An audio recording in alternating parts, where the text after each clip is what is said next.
Ladies and gentlemen, it is a great honor for me to have the opportunity to address you, the people of Colombia, who are contributing each in your own way to building peace in your country. I thank the President and members of the Constitutional Court for this invitation, and I very much regret that I cannot be with you in person today.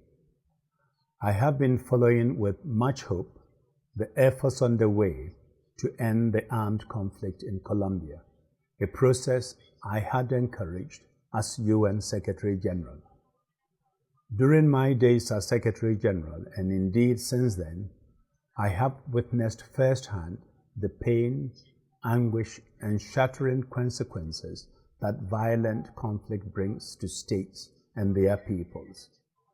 So your struggle to close the long cycle of violence deserves our respect, our support, and our empathy.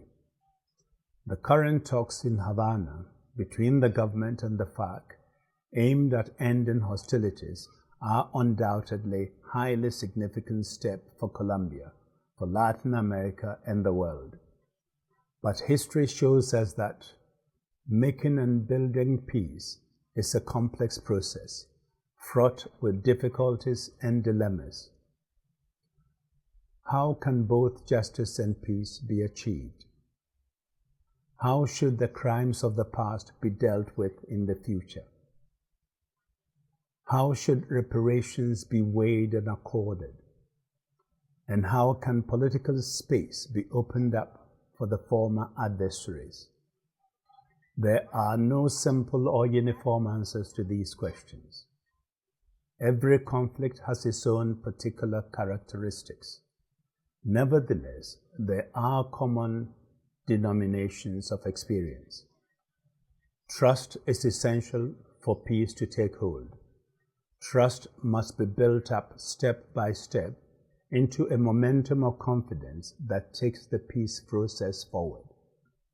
For that to happen, the root causes of conflict have to be addressed honestly and remedies shaped transparently.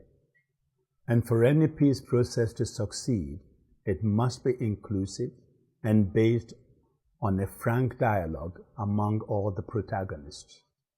Equally important, the voice of the victims must be clearly heard. Over 200,000 people have died in the Colombian conflict, the great majority of them civilians. Behind each statistic, there are families and friends that have lost loved ones. The victims are owed the right to the truth, however grim and appalling it may be. The political resolution of this conflict can only be part of the answer. Peace and justice are both essential to your country. The people of Colombia want accountability and justice. Bear in mind, however, that sometimes expectations must be tempered by difficult compromises that underpin a peaceful society based on the rule of law. This symposium can help Colombia understand that indispensable balance in the peace process. You are debating a transition based on full acknowledgement of the past, and I sincerely hope a shared understanding and vision of the future. So I encourage you to be open-minded in your thinking and constructive in your deliberations.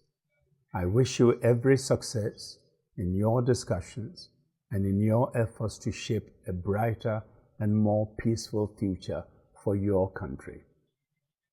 Thank you.